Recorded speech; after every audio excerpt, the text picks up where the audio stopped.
Rabbil alamin wa bihi nasta'inu ala umurid dunya waddin wassalatu wassalamu ala asyrafil anbiya wal mursalin wa ala alihi wa ashabihi ajma'in.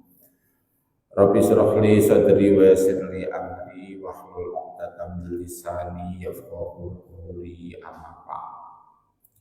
Jamaah subuh kaum muslimin dan muslimat rahimakumullah. Monggo kita wiwiti, kita mulai aktivitas kehidupan kita di hari ini dengan sama-sama membaca basmalah. Bismillahirrahmanirrahim. Alhamdulillah kita sedaya tasih dipun paringi kalian Allah Subhanahu wa taala nikmat. Kita saged nindakaken kewajiban kita, baik kewajiban itu terhadap Allah Subhanahu wa taala, kewajiban itu terhadap diri kita sendiri, dan kewajiban itu terhadap sesama makhluk. Mari kita semua tugas lan aktivitas kalau kita niati kanthi ikhlas matur ridho Allah Subhanahu wa taala. Mugi-mugi mawon sedaya kalau sebagai pengabdian kita datang Allah Subhanahu wa taala.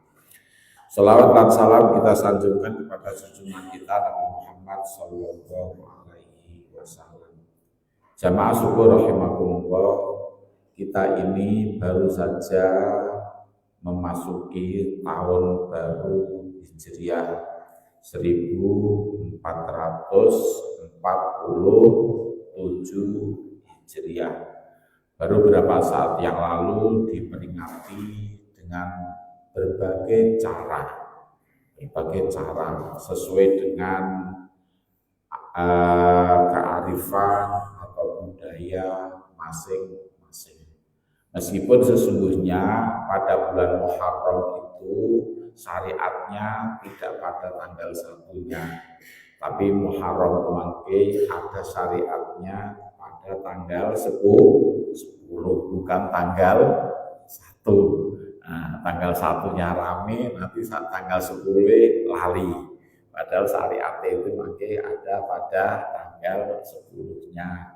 Nanti tanggal 10 itu juga ada syariat sunnah puasa. Tapi karena suatu saat Nabi pernah ditanya bahwa bukan ditanya, Nabi justru mendapatkan ketika di Madinah, orang Madinah itu kok puasa pada bulan Muharram. Nabi bertanya, puasa apa ini? Nah, ini adalah puasa ajaran kami dulu pada bulan 10 Muharram. Terus Nabi malah mengingatkan, kalau gitu kami Islam itu ahakku, lebih berhak, lebih utama untuk berpuasa. Akhirnya untuk membedakan antara tradisi amalan Yahudi dari Islam, nah justru dianjurkan ada bedanya. Nah, sehingga Muharram nanti tidak 1 hari, tapi Muharramnya tetap 10-nya. Nah, puasalah 1 hari sebelumnya atau 1 hari sesudahnya, sehingga berbeda dengan amalia orang ajaran Yahudi. Nah, jadi Muharram itu justru ada pada tanggal 10-nya. Meskipun di masyarakat kita nanti akan ada tradisi Muharram itu, ada tradisi kendoreman, ada tradisi memberi makan anak yatim, ada tradisi macam-macam. Monggo mawon, semua tradisi itu baik-baik saja asal satu tentunya adalah niat, dan yang kedua tradisi itu jangan melanggar dengan syariat. Itu yang jangan. Islam itu, ajaran Islam itu tidak bisa bebas dari sebuah tradisi dan budaya, justru berkolaborasi. Cuman sekali lagi ada tapinya, tradisi, budaya, kebiasaan yang ada pada kehidupan masyarakat harus dipastikan itu tidak boleh bertentangan kalian ajaran Islam itu sendiri. Nggak bisa menjalankan syariat tanpa berkolaborasi dengan budaya itu boten saged. Contohnya pun ngeten. Syariat Islam itu satrul aurah, menutup aurat. Itu syariat.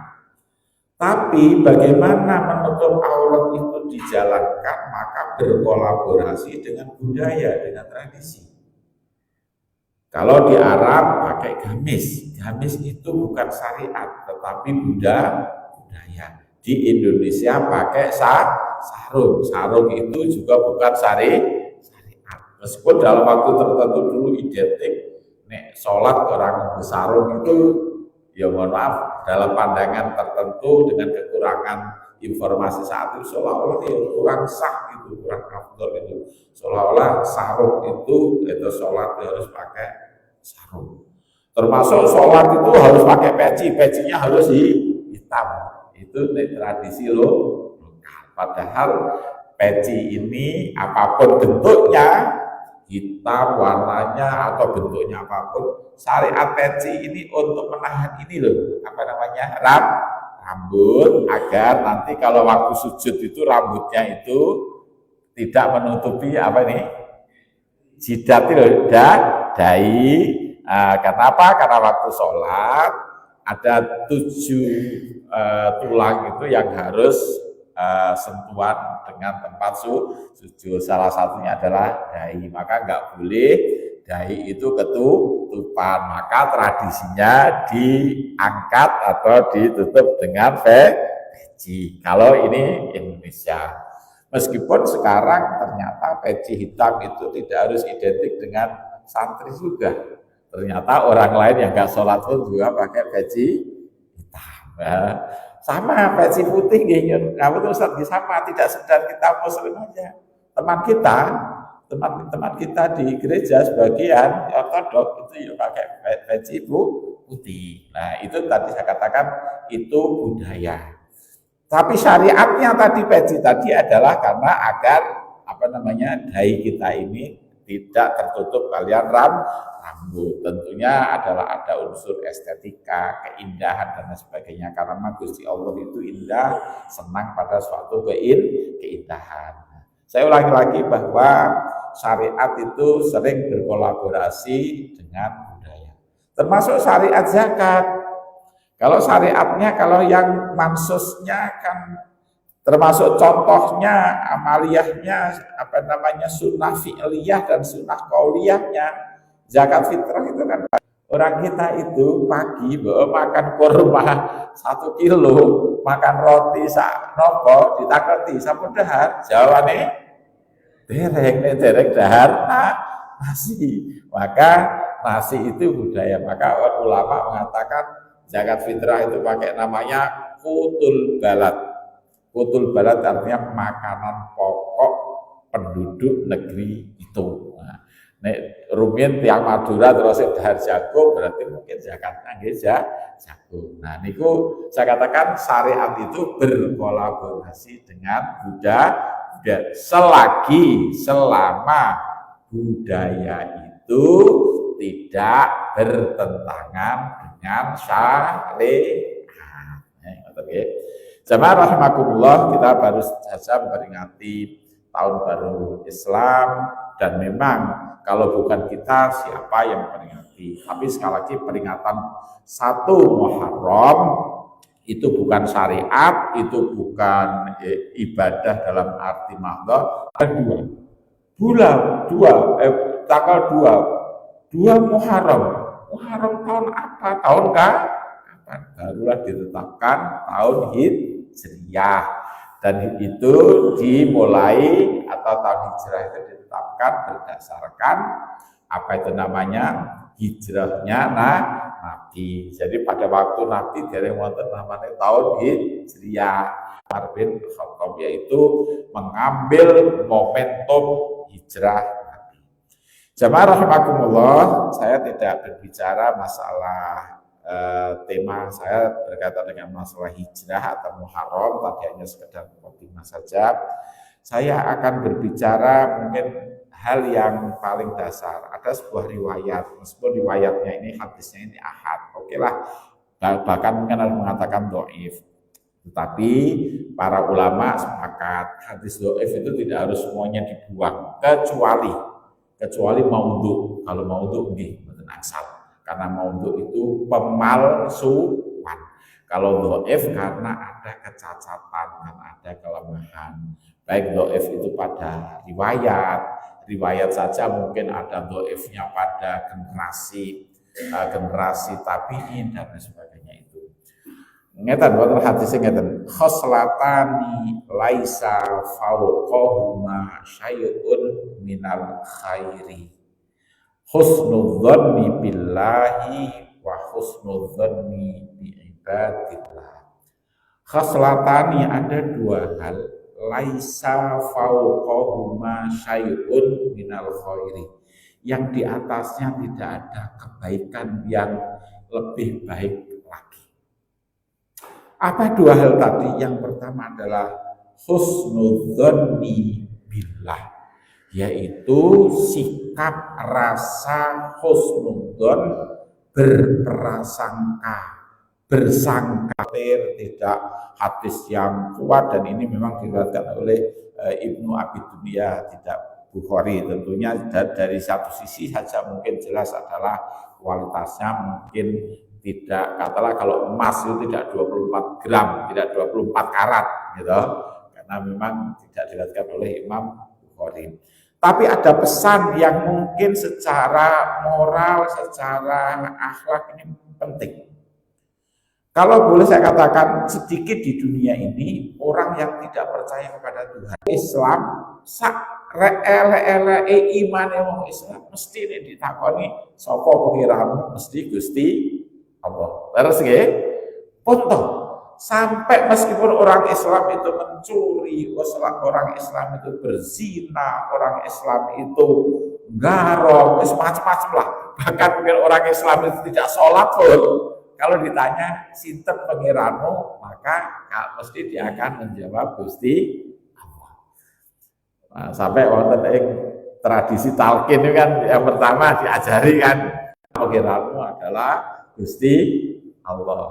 Tapi kita nggak tahu nyampe atau tidak, tapi urusan masing-masing pun monggo. Nah, sebelum makai kita diajari tentang alam kubur, nggih saya wonten lebeti urip niki monggo kita belajar kata-kata nyebut asmanipun Gusti Allah. Ngoten nggih? Nah, kata-kata nyebut asmanipun Gusti Allah. Nah, sebelum pakai awake diajari di atas kubur ditalkin ya toh. Nah, ada yang mengatakan sampai, ada yang mengatakan tidak dan sebagainya. Ini mengatakan sampai ternyata ya ora ning balikna, tapi dikatakan tidak ya ora pernah jawab itu. Tapi semoga itu urusan ya. Jadi sedikit sekali orang yang tidak percaya dengan Tuhan. Akan tetapi bahwa kepercayaan kepada Allah itu kan tidak sekedar aku percaya data Gusti Allah. Ini hanya sekedar itu, mohon maaf. Tiang jahiliyah, kafir jahiliyah, musyrik jahiliyah itu sampun disebutkan oleh Al-Qur'an. Wala in sa'altahu, mereka pun menjawab Gusti Allah. Apa meneh awake dhewe nek mengaku Islam. Apa meneh awake dhewe nek ngaku wong Muhammadiyah, nek ngaku wong NU, nek ngaku wong Al-Irsyad, nek ngaku wong siapapun apapun organisasinya. Wong orang jelas musyrik jahiliyah itu aja ketika ditanya sapa nek nyiptakan alam ini, dia mengatakan Gusti Allah. Tapi ketika ditanya, kenapa kamu kok tidak langsung menyembah datang Gusti Allah? Mengapa kamu kok tidak langsung meminta datang Gusti Allah? Nah, mereka nggak ada alasan. Tidak sekedar alasan itu kita, mereka pun punya alasan. Oh, kami menyembah niku bukan karena menyembah niku, tapi itu adalah sekedar untuk wasilah. Lah nek percaya datang Gusti Allah, Allah itu maha segala-galanya, Allah itu maha mendengar, Allah itu maha melihat, Allah itu maha kuasa, Allah itu maha segala-galanya. Nah nyoboto kok masih meminta yang lain. Ngerti nggih? Lah itu berawal dari satu, kita ini kadang-kadang itu suudzon datang Gusti Allah. Suudzon datang Gusti Allah, tidak percaya datang Gusti Allah, bukan tidak percaya sama Tuhan pun, tetapi tidak percaya nopo ingkang dados kekuasaanipun Gusti Allah. Kenapa kalau orang itu percaya kepada dukun? Bukan berarti dia tidak percaya data Gusti Allah, soalnya jenengan ngerti. Tapi mungkin dia mbak bisa jadi karena suudzon. Ada perasaan yang tidak netral. Ada perasaan yang tidak total datang Gusti Allah.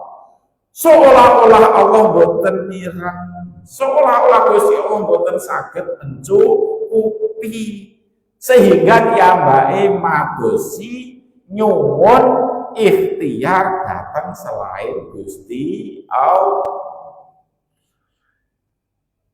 Kan ngoten to? Biasanya gitu. Lah oleh karena itu maka dalam keseharian minta maaf. Kita itu sering mungkin ini muhasabah. Kita itu sering marah, bahkan mungkin akan demo ketika ada orang yang melecehkan Allah. Hanya melecehkan data Gusti Allah. Tapi dalam waktu yang sama, ayo kita bermuhasabah. Kita ini juga sering kok melecehkan Gusti Allah itu. Cuma melecehkannya dengan cara kita. Seolah-olah kalau dengan cara kita itu menjadi tidak dosa, tidak salah, kalau orang lain baru salah. Menaruh nama Allah di sandal, ya, lantas kita pernah juga demo, bahkan Ten Ponorogo pernah kita memanggil ada seorang bungkus Al-Quran, kopian Al-Quran dijadikan sebagai kuitansi. Tidak tahu kontrol bahwa kertas bekas itu adalah fotokopian Al-Quran dan lain sebagainya. Walhasil mereka menyatakan menandatangani di atas materai, menyatakan salah, meminta maaf dan tidak mengulangi lagi. Itu kita marah. Tetapi mohon maaf kita ini orang Islam itu loh juga sering tak melecehkan Al-Quran. Meskipun tidak secara lahiriah, secara dohirah, justru pelecehannya secara batinnya, secara etikot. Kalau memang kita tahu bahwa Al-Quran itu adalah wahyu, wahyu itu petunjuk, wahyu itu pegangan. Mohon maaf saja, berapa persen kita berpegangan dengan Al-Quran? Sampai kita, andaikan Nabi kita dihujat orang, marah, dan itu benar. Tapi mohon maaf, kita sering kok melecehkan Nabi kita ini. Apa boleh melakukan tradisi selama tradisi itu juga tidak bertentangan dengan syariat. Tapi banyak kok rela meninggalkan sunnah Nabi, meninggalkan sunnahnya, hadisnya yang kuat demi hanya sekedar wong tua wae dulu yo ngono lho. Itu lebih kuat dipegangi katimbang dawuhipun Allah lan sabdanipun Rasul. Laras boten ngeten-ngeten. Ayo kula tantang ingkang gadah putra-putri kang pun wayahe nikah bahkan mungkin pun pinangan, pantun boten ijabakan bulan suro niki. Padahal tidak ada larangan, tidak ada pengharaman baik dari Al-Quran maupun dari As-Sunnah. Tapi khusus orang Jawa harga mati. Nek selagi sak marine sura isih urung kiamat ora wani ngijabno anake bulan sura. Pak Munir firman, mun betul-betul nggih kabeh dijabakan nggih. Wonten. Nah, kula tenggo mangke. Mugi-mugi mawon mangke bulan sura ijabah. Yakinlah mangke rame. Lah, kula gak ada pengalaman yang pelajaran yang luar biasa dari almarhum Allah yarham Kiai Al-Hafidz Husain Ali. Pak Yai Husin ini Ustaz Patian. Saya itu sering karena memang akrab, kula akrab. Sampai nek kula silaturahim tengene daleme itu pintune suruh nutup. Pintune suruh nutup agar nanti tidak terganggu orang. Wis ya pokoknya ya wis cerita-cerita guyon-guyon niku sampai pintune rumahnya mesti disuruh nutup pakai biar enggak terganggu oleh orang. Terus diapain nanti ketika gitu? Saya sudah di mana-mana berceramah. Siapa yang mau mengijabkan bulan Suro, saya yang nanggung, andaikan nanti ada resiko apapun. Sampai ingat. Terus akhirnya dalam waktu yang lama kebetulan putri ini niku mahasiswi kula saat itu stain siap dari IAIN. Nah pas badhe ngijabaken sambil maringi undangan niku sanja kula ngaten, Pak Munir, saya mau membuktikan ucapan saya. Jangan dianggap saya menjadi Kiai Jarkoni.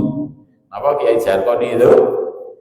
Iso ngajar, lah iso ngelakoni, gitu.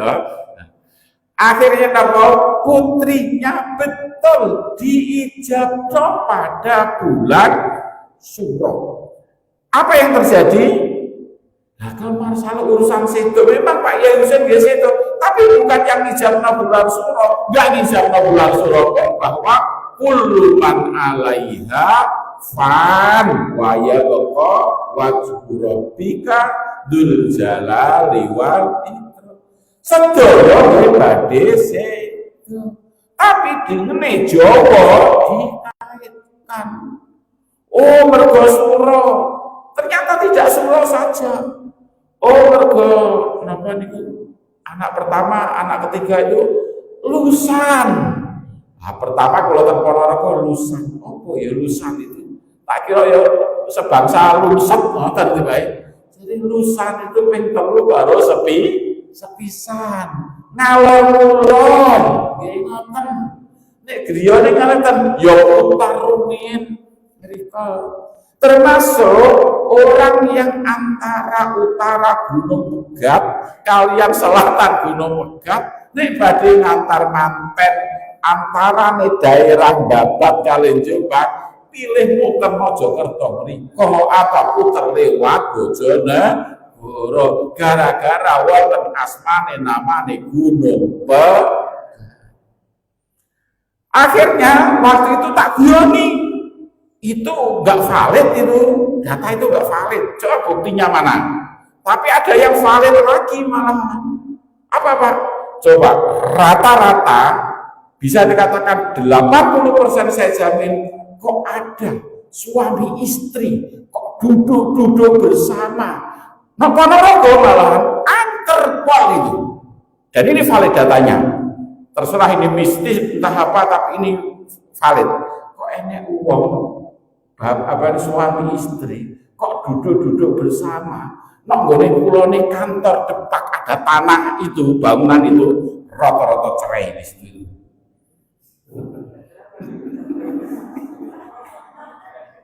Ini valid, ini data ini valid ini. Paham ya? Nah itu yang leres malahan.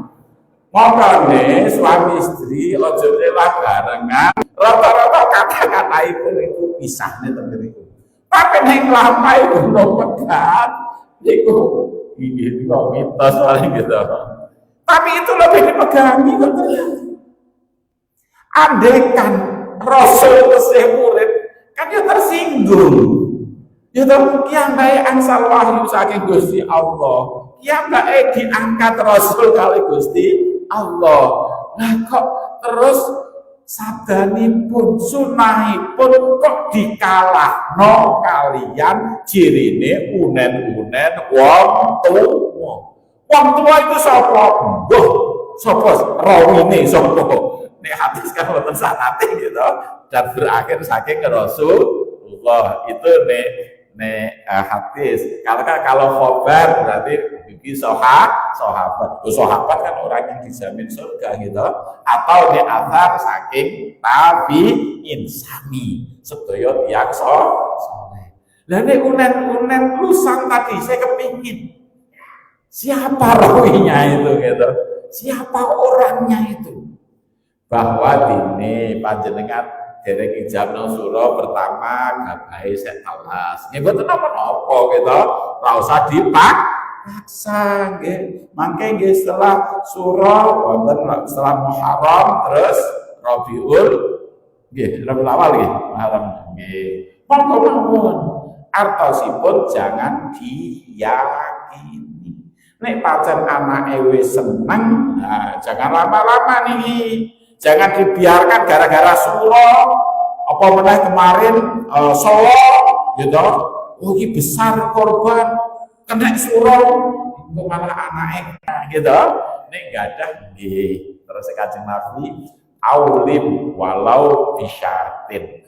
Nek pernikahan memang itu syariat disuruh menikah. Kenapa? Pertama untuk mengumumkan. Ini asalnya dua barang haram, sekarang sampun halal, jadi curiga. Kan itu filosofinya. Oleh karena disuruh mengundang tetangga siapapun, semakin ngundang sak desa ke sae, ngundang la yukallifullahu nafsan illa wus'aha. Ojo sampai utang-utang gara-gara kepengin ngeruwak ngedekno walimah harus gitu, utangnya nek rapi gitu, nek kuat sami. Bila perlu hari ini tetangga, besok kecamatan, besoknya lagi kabupaten, besoknya lagi antar provinsi, apa namanya? Ini boleh walimahnya gitu kan? Oh saya gitu, saya lagi. Memang syariat walimatul arus syariat berkolaborasi dengan budaya. Mau ditaboi pakai apa? Ketimplung itu hadroh, ya monggo. Mau selamatan ya monggo. Tapi kadang-kadang ada disisipi. Saya nggak tahu siapa riwayatnya gitu semerap. Nginjak telur, gitu. Itu kan mesti ada keyakinan meskipun telurnya sendiri secara rasional telur Al-Fatihah. Habis itu bacaan ayat suci Al-Quran. Didoakan, yang berdoa mesti dipilih orang yang dianggap paling soleh, itu paling alim, kiai, ya minimalnya Ustaz Ghazali lah kan, gitu kan. Nah kok terus waktu proses ini minggu terus injak telur, oke lah. Kalau telurnya mungkin, tapi yang bahaya adalah keyakinannya. Engkau nek ra pecah seolah ora iso duwe anak. Tapi kok mustahil. Mosok bobot mantene sak turune wong nek manten bobot 5 kilo betul wonten to. Lah nek telur itu dicebloki kan bisa ora usah diinjak ya, Mbak. Kok khawatir ora baca kok harus diinjak. Kok rapi terus ceblok ngetan. Nah ini kadang-kadang awake dhewe niki nggih sering yen kalau saya katakan juga semacam melecehkan syariatipun Kanjeng Nabi, termasuk juga syariatipun Gusti Allah. Tapi karena dikemas dengan budaya tadi seolah-olah menjadi Islami, nginjak telur karena diawali oleh doanya kiai. Nah kan ini kan juga masalah anyar malah. Saya sering, mohon maaf, ini saya sering ya kewajiban bagi saya kewajiban untuk mengingatkan, sadherma mengingatkan. Apakah terus saya protes ke depan boten? Tapi nggak lewat ngeten iki kalau ingatakan. Termasuk Pak Munir ini juga bahwa wa min ayatihi an khalaqalakum min anfusikum. Terus engkau marine sampai srengenge wis ape napa niku wis badhe ya Allah saya ganti pakaian ya mungkin nek mantene kok sama ganti pakaian oke lah ya toh oh ya pakaian saya ganti itu semua atas nama boleh sekali tapi tolonglah diperhatikan syariat sholat asar. Kalaupun saya datang itu saya melipir ke masjid musola rumiyin, gitu, sholat, pantun sholat lebih. Karena mangke mesti sholat asarnya itu, yes itu. Nah monggo, okay. Oke lah, as-sholatu ala waktiha, semua sepakat tidak harus pada waktu. Kalau sekarang katakanlah asar jam itu sekarang ini jam 3 oke lah, tidak harus saya sepakat. Ya mundur ya setengah jam, oke lah. Nah ini kan daerah mundur itu kebablasan, ngantos badhe huruf itu kadang baru bu. Nek ditinggal bubar kok ketok ya ora menghormati nek ngundang. Konon kadang-kadang ini pengalaman kula. Kadang-kadang meskipun datang belakang bagi sahibul hajah ingkang semerap, kan mesti ditarik duduk di depan. Dan di depan kok kondomin kok ya ora menghormati nek bangun.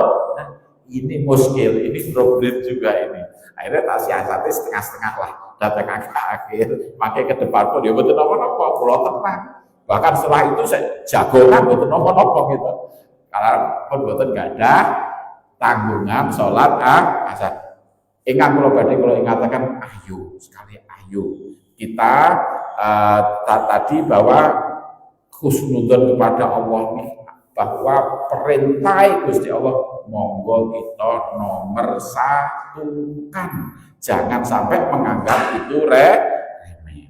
Terus yang kedua adalah wa husnudzon bi ibadillah, sami kita berhusnudzon sesama makhlukipun Gusti Allah, wabil khusus sesama manusia.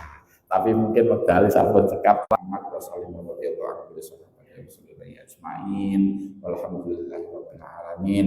Rabbana taqabbal minna du'ana innaka antas samiul alim wa tub alaina innaka antat tawwabur rahim.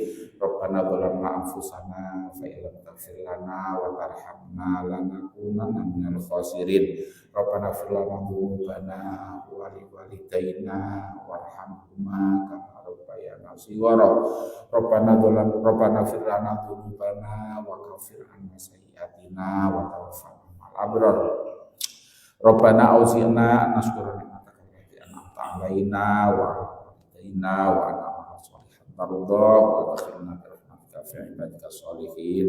Rabbana hab lana min ladunka